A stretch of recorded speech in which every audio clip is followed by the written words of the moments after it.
Hey, welcome back to the garage. Today, what we're going to be doing is installing my, what are they called?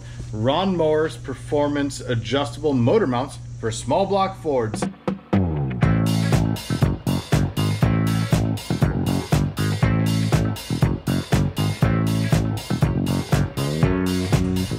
So the engine is built, ready to go in the car, but if I don't have anything to bolt it to, kind of defeats the purpose. So let me bring you to the bench and I'll show you what we're working with here.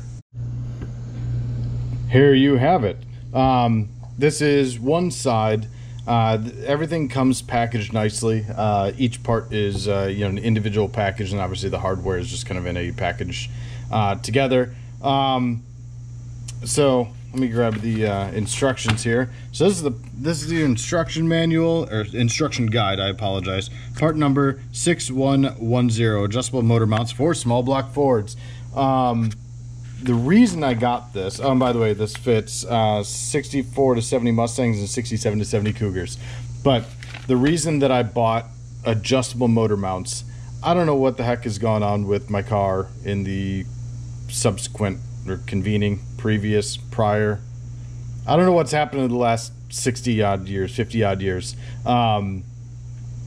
Things may have flexed. It might be one of the shock towers might be moved in ever so slightly, and I do plan on getting a Monte Carlo bar as well as an export brace to kind of hold all that top end stuff in place.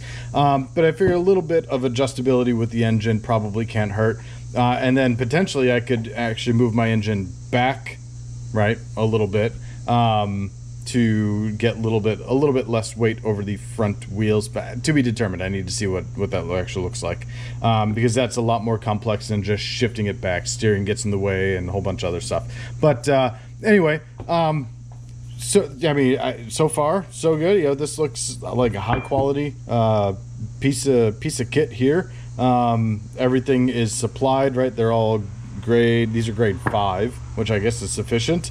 By the way, if you don't know, when you're looking at bolts, SAE, so standard bolts, if you see the 3 marks, that means it's a grade 5. I don't have a grade 8 floating around here anywhere. But a grade 8 will have 6 marks on it. So it's a really easy way to tell just by looking at the head of the bolt what it is. But this has a polyurethane rubber, I don't know, it's stiffer than normal rubber, but it's not quite as hard as poly, with the metal sleeves, so it should provide some pretty good feedback and not have the engine rattling around a whole bunch and not flexing a ton. So let's go ahead and bring you over to the engine, and we'll figure out how the heck to get this thing installed. First thing is first, we need to put the engine plate on the engine right up here. So how this goes is this angled bit. And by the way, there are, because I'm a simpleton, pictures, right? Nice color pictures. So not to harp back on it, but the air conditioning system that I got, pictures could be improved. This is what great looks like. So good job, Ron Morris. Really appreciate it. Killing it. But anyway, enough of my whinging. So the curved bit goes in, as referenced by the picture, towards the back of the engine, away from the oil filter. So that goes right up on there, and you can start to see how the slider works, right? So that's how the engine will move forward and backwards. So first up, we'll take our whatever size bolt this is. I think 7/16, 3/8. This is probably a 3/8 bolt with our lock washer and normal washer, and toss that guy in there. Now, I'm going to do all of this just hand tight. I don't want anything super tight because, you want to obviously make sure things are adjustable, right? Get it adjusted in place, then you nip it down. It's just like suspension stuff. Cool, so we got that. Next up is to take our actual motor mount itself. So this, well, I don't know if this is the motor mount. Yeah, I guess it is technically. So that'll get bolted there. And then this is effectively where it'll meet the frame rails, or the shock towers rather, and that's what'll move forward and backwards. So we got a couple bolts and some nylon nuts, or nuts with nylon lock washers in it, whatever. So nip that up to hold it in place.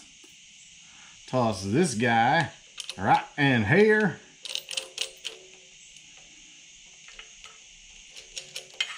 Cool. So again, everything is all loosey-goosey, right? The engine's not going in anytime soon, so that's doesn't matter to me. Next up, I need to find out where, oh, my plates are right up here. These are what actually sandwich the shock tower.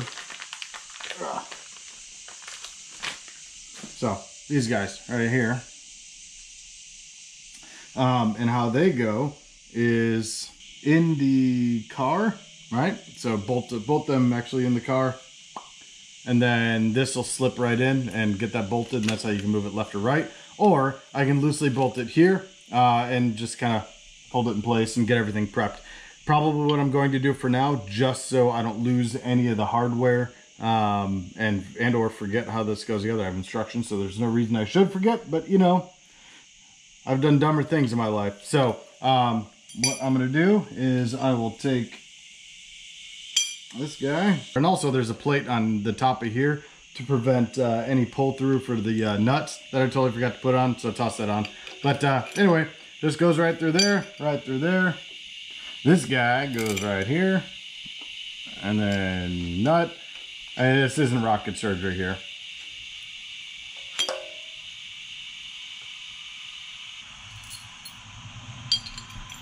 That goes right there. And then you got this guy.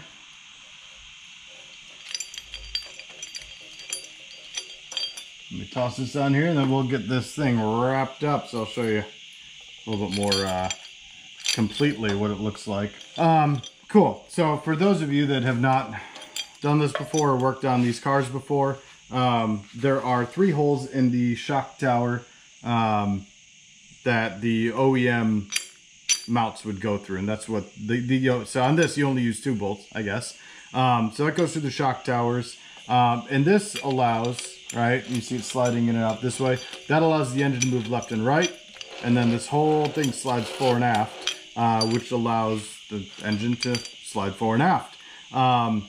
So again, I'm not sure how square my car actually is, and if I can move the engine back and it doesn't negatively affect anything else or take a huge amount of work, I will probably do that. You know, the issue you run into is your oil pan hitting on your steering components.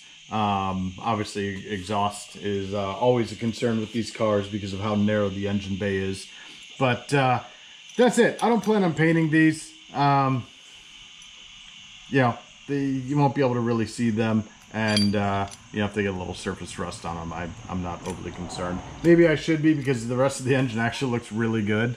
But so I may paint them black. I have a ton of the black paint left over that I did the engine with, but who knows. But anyway, that is how you install Ron Morris Performance adjustable motor mounts. Right, front, back, left, right. Boom, done. It'd be great if I could have lowered the engine a little bit, but yeah, it is what it is. So anyway, appreciate y'all coming along. I know this is a nice short video. Hopefully it's useful. If anyone chooses to do this, they go on super easy. I'm hoping that it goes in the car exceptionally well also. That'll make my life, make me happy. It'll make my heart sing. But anyway, like, comment, subscribe, and I'll talk to y'all next time. Bye.